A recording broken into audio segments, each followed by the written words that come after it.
일본과 중국을 대하는 태도가 다르다, 이 얘기를 좀 해봐야 될 것 같은데, 요소수 부족 사태와 관련한 정부 대응 얘기를 좀 해보겠습니다. 정의용 외교부 장관이 지난달 29일 이탈리아에서 열린 한중 회담에서 당시 왕이 외교부 장관과 만났을 때 왜 요소수의 요자도 안 꺼냈냐, 오늘 국회 외통위에서 이런 언급이 나왔습니다. 들어보겠습니다. 중국이 수출 규제를 고시한 게 지난달 10일인데 장관님께서 지난달 29일 날 이탈리아에서 왕이 부장과 회담하면서 이런 요소수 문제를 일절 거론하지 않았다, 이런 비판이 있습니다. 그때 장관님께서는 요소수 문제의 심각성이나 이런 거를 파악하지 못하고 계셨습니까? 제가 사실 그 이전에 이제 출국을 했기 때문에 요소수 문제에 대한 상세한 내용을 보고를 받지 못한 상태였습니다. 그러니까 이제 외교부 촉이 그런 문제에 무너져 있다, 이런 지적이 있을 수 있습니다. 이런 부분에 대해서 외교부가 좀 반성할 부분이 있지 않겠습니까? 외교부뿐만이 아니라 정부 내 관련된 모든 부처가 지금 이러한 문제에 대해서 다시 한번 총점검을 그렇기 때문에 몰랐다라는 얘기인데, 실제로 중국이 요소 관련된 수출 제한 조치를 한 지 꽤 지난 시점이었기 때문에 외교부가 그것 자체도 몰랐냐, 이런 논란이 좀 있는 것 같더라고요. 외교뿐만이 아니라 문재인 정부가 지금 총체적인 그 문제를 드러낸 거죠. 지난달 11일이니까 그냥 꼭 지금 정의용 그 장관만 탓할 일이 아닙니다. 당시에 문재인 대통령도 이제 EU를 방문하지 않았습니까?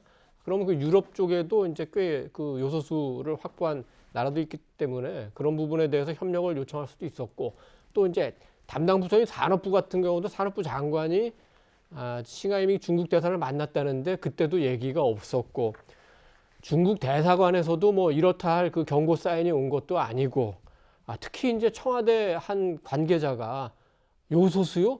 그건 비료 관련된 겁니까? 이렇게 얘기를 했다니까 지금 총체적인 문제가 있었던 거죠.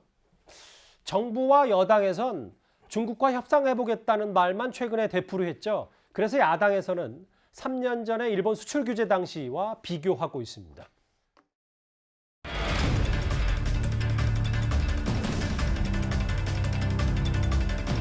그동안 다양한 외교 채널로 저희가 외교적 협의를 중국과 해오지 않았겠습니까? 대통령께서 국무회의 모두 말씀에서 말씀드린 대로 국민께서 불안해하지 않으셔도 된다라고 하는 말씀을 자신 있게 드릴 수 있습니다. 일본의 조치로 인해 우리 경제는 엄중한 상황에서 어려움이 더해졌습니다. 하지만 우리는 다시는 일본에게 지지 않을 것입니다. 물론 당시 2년 전 일본의 수출 규제와 지금을 절대 비교하기엔 양의 차이가 좀 크게 차이가 있음에도 왜 중국에게는 이렇게 요소수를 포함해서 저자세냐, 이 논란은 계속 지속이 되는 것 같더라고요.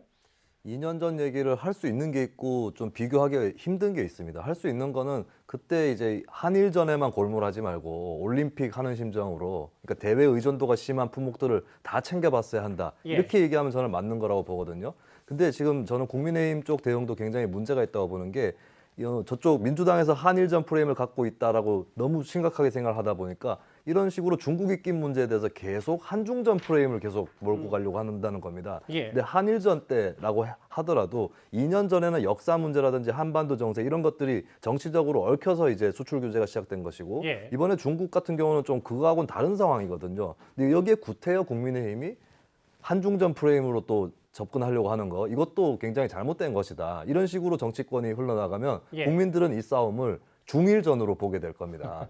그러니까 좀 더 성숙하고 더 대안을 제시하는 그런 야당이 됐으면 좋겠습니다. 알겠습니다. 중국에는 침묵하고 있는 거 아니냐, 여러 비판에 또 김수민 평론가가 또 야당의 지적에 반론까지 제기해 주셨는데요. 알겠습니다. 이 얘기는 여기서 정리하겠습니다. 다음 주제 가기 전에 지금까지 들어온 여러분들의 목소리를 만나보겠습니다. 첫 번째 댓글을 좀 볼까요? A4 용지나 읽는 게 사과인가요? 낭독회인가요? 윤석열 후보의 어제 광주 메시지를 비판하신 분 같습니다. 또 보겠습니다.